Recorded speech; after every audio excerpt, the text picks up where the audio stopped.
మహబూబ్ నగర్ జిల్లా బాలానగర్ మండలంలో మాజీ మంత్రి హరీష్ రావు తన కుటుంబ సభ్యులతో కలిసి 100 ఎకరాల భూమిని అక్రమంగా దక్కించుకున్నారని ముఖ్యమంత్రి రేవంత్ రెడ్డి అసెంబ్లీలో ఆరోపించారు.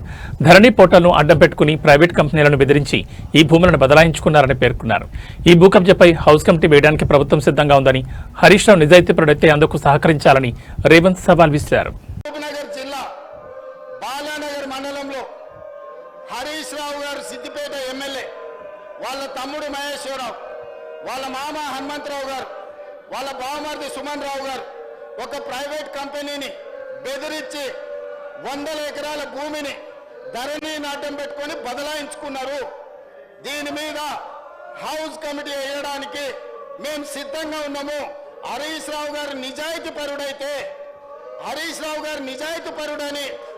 మన కేటీఆర్ గారు నమ్మితే, హరీష్ రావు గారు నిజాయితీ పరుడని వెంకటరమణారెడ్డి గారు నమ్మితే ఈ హౌస్ కమిటీకి ఒప్పుకొని సహకరించాల్సిందిగా తమ ద్వారా వారికి విజ్ఞప్తి చేస్తున్నా.